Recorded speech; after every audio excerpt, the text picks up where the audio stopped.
Babina sali pour Mulingani tanga masolo boucle. Tiens sali pour Mulingani tanga masolo boucle.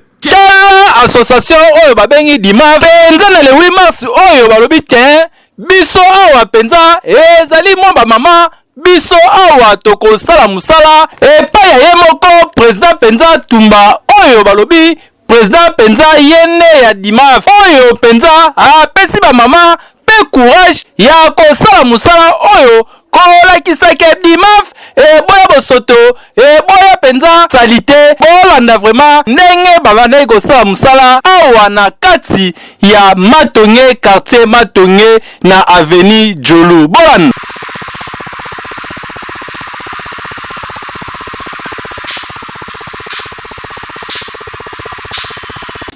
mama babechango dada vraiment awa na DIMAF ezali danger penza bolanda ndenge ba mama balobi na micro ya Lingala News. DIMAF totelemi lelo yebi mukolo ezaka pona ba mama to célébrer ba kenso ba monde bon célébrer pour la journée à lelo mais pour la biso DIMAF mama to mona que non soki to kena ba to lati liputa to moni que ezango na importance moroté ko travailler moi si fois ça na kata musala ko travailler déjà eloko ke memara quelque chose na kata communauté yango to préférer que toya tout ça les sika to moni ke ezo permettre que bana na biso bazo ko sakana on surtout bazo beta bale sika ko sakanizate yango to moni tout ça un peu mais un peu ko bongisa ta moi muke na moyen na ndenge to kanisa ki po na ko fêter mukolo oya biso ba mama yango no moni biso toza ensemble pour nous ça ilo oni no kolelo ba mama oyo yo bakena ba o ba sa sala pamba le temps que moi si faut atteindre mabo bon kokene na ba ezali conscience ya mutu soko za consciente na comme oza besoin ça toza na but moko boye atoke na ba ko mémoire le côté biso zaki déjà na but na biso auto mona que non le za journée photo travailler to yo ko travailler mutu mutaza na principe oya tambola kana. C'est ça qui te fêter le 8 mars, c'est le pan d'une autre façon.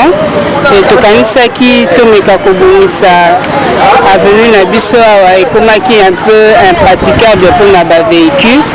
Il y a tout ça qui lui ici à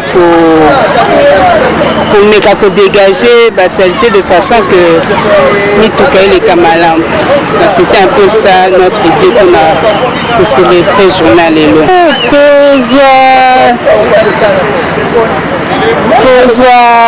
Je peux dire pour se prendre en charge, avoir une conscience par rapport à ma famille Salamalelo. C'est vrai que la tout le temps l'émancipation, mais te belé vraiment il y a beaucoup de choses à faire pour la femme, hein? Mais Mini Bazo c'était n'essaie pas d'élever la voix.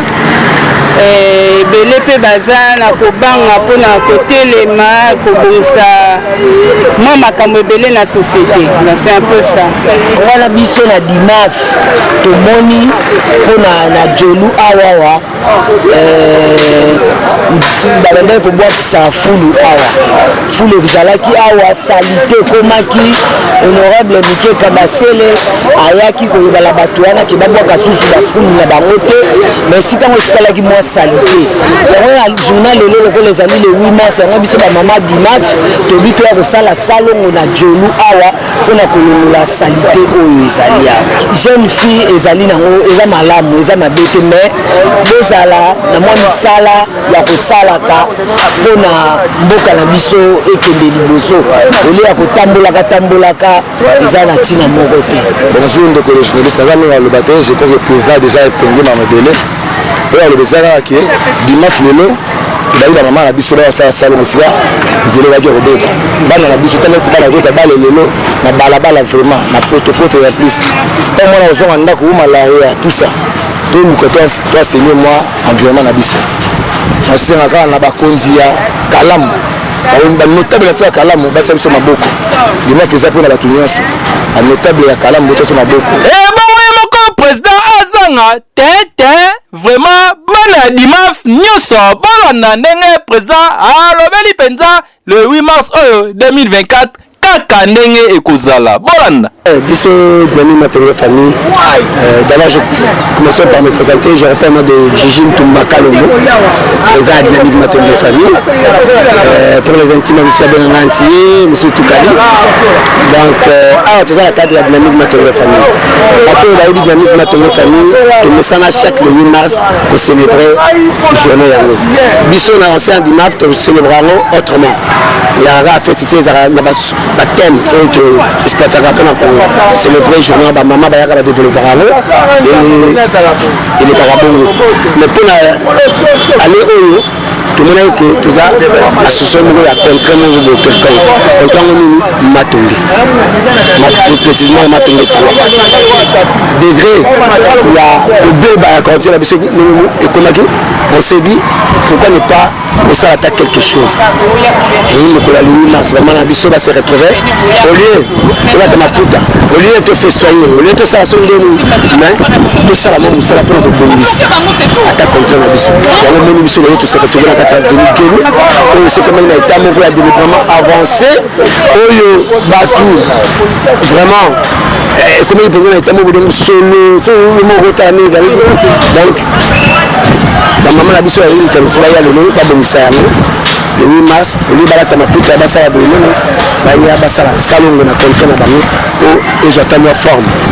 Et la relation pour profiter de l'occasion, on a Senga, on a Bayebanso, on a Zamité, on a Lingarabiso, on a Lingaramatongue, on a Chabiso Maboko, parce que la Biso Moto Kokate. Dans la même de moyenne, on a pu faire ça. Mais c'est insuffisant. On a la Djolo Moubima, on a Lingago, donc c'est moins présentable, et je sais la moi, ma coquille. Biso, dimanche, dans ma coquille, la Biso Moké, tout le monde est là haut. Donc je sais la notable, la Biso Yosso, la Bayebanso Moté, Malam, parce que la Kalam, tout comme ma calamité. Mais on est l'environnement, il y a Kalam, il y a Malam, il y a Matonge, ça va bien, il y a la Biso en aide, enfin que tout va le savoir, la Kambo, Malam. Et ça, quand la Djoloté, la paix, c'est belé. C'est vraiment impraticable. Il y a aussi la mou, il y a encore un terrain, c'est un bout de bêtis. Donc, il y a autant de les athées. La mission comme des gens, il faut mourir, il y a de l'abrément à ma baie, à la route. Donc, c'est la mission que ça la route pour tout bon ça contre la mission. Mission de Lingala News, Tolobi Penza, bonne fête à ma maman. Maman déjà Lingala News, Alobi vraiment bonne fête à Bino Nyoso. Et c'est la canebo. Babina sali pour Lingala News. Babina sali pour Lingala News. Tanga masolo.